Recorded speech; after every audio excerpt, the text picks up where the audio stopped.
Ken got in touch with me just out of the blue and asked what I was using to sing on, and it still sticks in my mind, and it was a really big deal to me that he said, well, I've got these 3 Sennheiser wireless microphones and receivers that Jean used to use. She's not using them anymore. Do you guys want them? And, didn't offer a price or whatever, just sent them to me free in a box. I got them one day. And we used those the whole time we were there. I mean, that's what we sung on the entire time.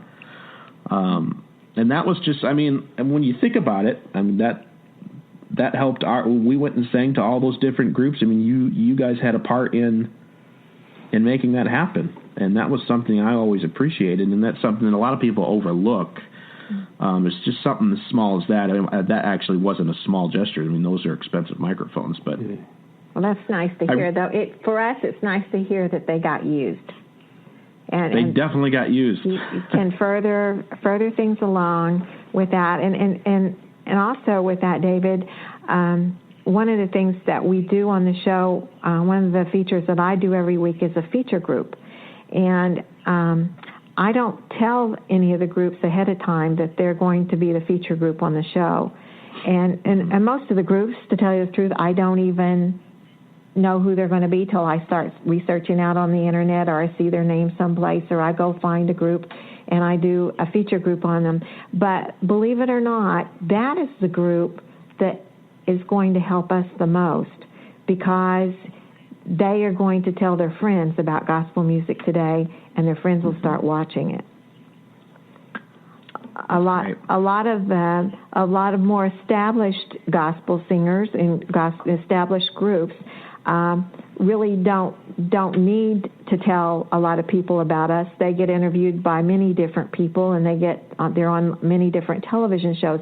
But when you take a group that's virtually unknown and you feature them on Gospel Music Today, then that's how the word gets out to many other people, because I send a press release and say, please share this with your social media friends. Some do, some don't. But those that do, then we have more people listen to our show.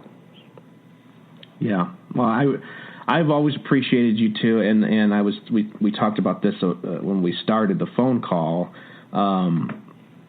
My first interview ever in gospel music was with Ken, and so I just thought it would be right for me to make my first interview that I've ever done with you two, and so I thank you for being able to do this. I do have one more question, and Ken, you mentioned just a moment ago about the golden age, what you called the golden age in gospel music. In your time spent researching and watching and interviewing, what do you think has changed the most? And this might be a loaded question, but what do you think's changed the most in the gospel music industry since you first started doing this? I think since we came on board, I don't know if the big changes have happened in that time period. There's an ongoing battle with the aging of the audience, I think, and what I described as the golden age. The groups had their own 15, 30-minute radio programs, many times live, and then went to recorded. Groups had their own local television programs. They had the Gospel Singing Jubilee, which so many people remember, and the family would watch that on Sunday morning, and that included the kids. So the kids were exposed to it at that point. And that was all before we started doing our program, but I think those things have really had an impact, and I don't think they've been really replaced with another way to reach the audience, the audience that needs to be reached. A younger audience would be nice, although I think you have to get to a certain age before you can really appreciate the meaning of a lot of the gospel songs, but there's no reason why kids wouldn't enjoy the programs and come to love the songs. But it's hard to get them exposed to it, I think, nowadays. Yeah, it has. I guess there's a lot of factors involved as far as the young people, because I've seen. I mean, me as a young person, the way I was raised, I immediately enjoyed, and it had a lot to do with my parents, my father, and him listening to the cathedrals and growing up and hearing their records and cassettes played, and it was sort of instilled into me. But I've since then, since I'm 30, I'll be 35 years old this year, and certainly have had chances to make my own decisions in which, what types of music I want to listen to and all that stuff. And I still very much have always loved this style of music. And I know that on the opposite side, being a performer in the industry, there's a lot of times you'll go to churches and they'll have something set aside for the younger crowd to do, as if they just know that there's no way that the young people are going to enjoy this. That's part of the signs of our time, not only with technology, but remember back when they had the all-night singings, and for many years the only thing to do was their entertainment. That was their only entertainment, or listening to the Gospel Jubilee, and it was really special when they could go see a live performance. Now all a person has to do is pick up their phone and go to YouTube, and they can watch any of it that they want. So right. I don't believe that Southern Gospel has kept up with the technology world, and I don't know how it could have been done anyway. But I think that's probably one of the issues now. There's just so much to fill our lives with. People don't even have time to go to church anymore, and that used to be what you did on Sunday morning. Right. So I think it's that same concept with Southern Gospel and with concerts. It's something you do now if you don't have anything else better to do. It's difficult to compete with all the different avenues of entertainment that is out there. And it's one of the reasons why I sort of wanted to try to tap into this style of a show where people are using YouTube a lot more. I mean, there most I don't know if this is, I can't speak for everyone, but bringing this into something that a lot of people listening to this might not care about, but in the video games industry, the large majority of everyone involved in it, they get all of their content and information from YouTube. They're not reading magazines hardly anymore. They're not even necessarily going to websites as much even more other than YouTube, because it's so easy to go there and get all of your content, and you've got videos, and you've got, there's the visual stimuli, there's the audio stimuli. They get all of it right there.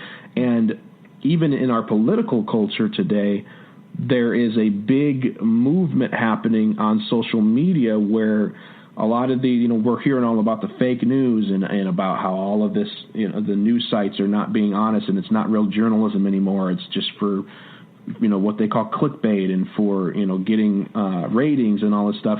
And so a lot of these personalities on YouTube are becoming more and more popular.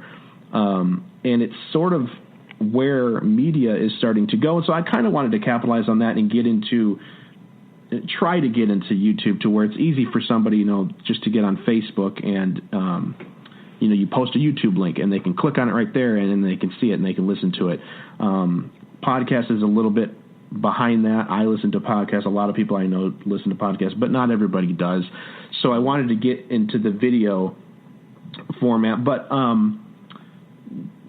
as far as what you mentioned earlier about there not being a lot of different options, that's one of the things I kind of wanted to tackle in a future episode, a future commentary video, the differences between, what we're calling the golden age and today, to where back then there wasn't a lot of competition. I'm not saying that they weren't good groups back then, because there certainly were, but going to a gospel concert used to be something that people, they'd get dressed up to do. It'd be almost like going to a ball or something. You'd make a night of it. And now it's just, there's somebody at our church and and it's a free concert, and there's not a huge drive to get there as far as motivation to be there, and so it's kind of been cheapened by the fact that there's so many other things out there, and there is a need for, I think, like you said, for this industry to compete with that, but it's just finding the correct avenue, the correct method, I think, to do that. That's the challenge. Yeah. I think trying to relive and to try to hold on to the old days is not the answer. When I mentioned the old days of the shows on television, most people were lucky if they had three choices of what to watch on television. And when I started in broadcasting, there was a saying that if you owned a television broadcast license in any city in the country, it was like having a license to print money. It was a guaranteed fortune would be rolling in advertising. Well, television stations are struggling now. Newspapers are struggling now. Magazines are struggling now because of exactly what you said. There are so many different choices. And I think the world of Southern Gospel needs to look for opportunities and look for, nobody can predict what's next year will bring, or even what next month will bring, but we can't be continually looking at the way it used to be. We have to look at the way it's going to be. For more information on the Gradys and Gospel Music Today, you can find them online at gospelmusictoday.com, as well as Facebook and YouTube. Ken and Jean have dedicated the last 15 years of their lives to bring us news about the music we love, and I hope you've enjoyed learning just a little bit more about them. Well, I really appreciate both of you making yourself available to this and to me. I hope to do more interviews like this in the future, and I wanted to just shed some light on two people, you two people, that I really do appreciate you and care for you, and I'm really glad that our paths have crossed in the past and that we were able to do this. So thank you so much Well, we appreciate you too, and we just want, because this is a new idea with doing something with the video and everything, and we just want to wish you the very best, because like you said, we're not really sure which way the industry's going, and if we can find a way to reach more people, then it's going to be excellent. And so I applaud your efforts, David, for doing this, and thank you for having us as your first guest. Well, thank you. It was my pleasure. Thanks.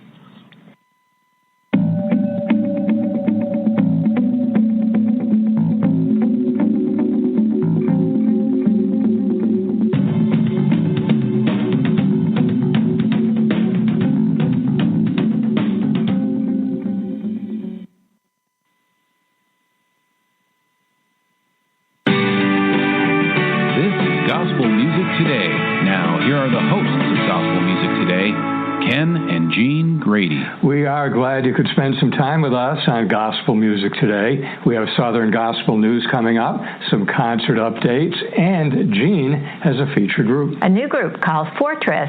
From the National Quartet Convention, I'll be speaking to the members of The Sound on today's program, and you've been listening to some new music. A new CD by Emmaus Road Quartet.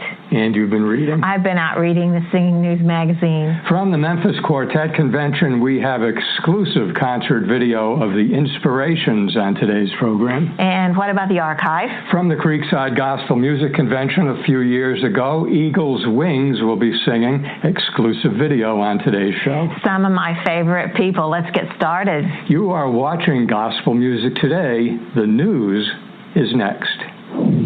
The ALG Gospel Network has signed on as a new streaming platform for gospel music. It's the project of artist James Marvell and producer Roy Young, and it's available online and through the Roku set-top streaming device.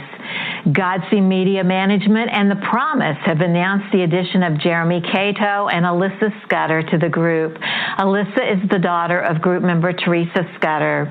The founder of the group is Deborah Carter Peele.